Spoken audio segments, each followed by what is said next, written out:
Hey all, and welcome to our very first technical video on our brand new quick video channel. So today we're going to quickly show you how to enable DHCP on an IP camera. So you can do a couple of things with it. One will be able to log into the camera, and the second will be you'll be able to add the camera to an NVR or DVR once you've enabled DHCP. So first of all though, we're going to need Sadp Tool. Now I'm throwing a lot of acronyms at you, but Sadp Tool, just Google it or I'll leave a link below. And then we're here at the download link web page, so we just click on download, and it's a pretty simple program to install, but it does take a while to download, but luckily I downloaded a copy earlier. So let's go ahead and run it. So yes. Now when you actually run the program, there's nothing you have to do. It kind of works automatically. It will just find all your devices. So let's go ahead and install it. Okay, complete.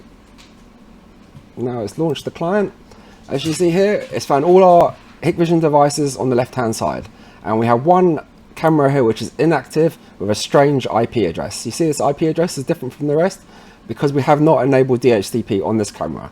So to activate a camera, so an inactive camera basically means it's a brand new camera or a camera that has been defaulted. You just have to put in a password to activate it. Alright, and we recommend you use your DVR or NVR password so they match, okay? So you can't make any mistakes. Now we click on activate. Now the device is active. Now what we have to do is enable DHCP to change this IP address, okay? So we've selected the camera at the top here. We can enable DHCP and literally put in the password that we just created. Okay, click on modify. Modify complete. Alright, so just give it a quick refresh.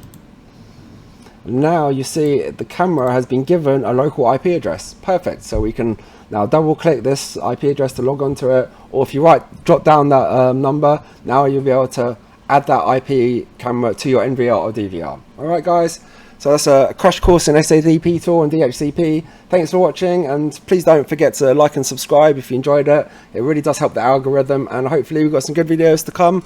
And thanks for watching. Catch you on the next one. Bye bye.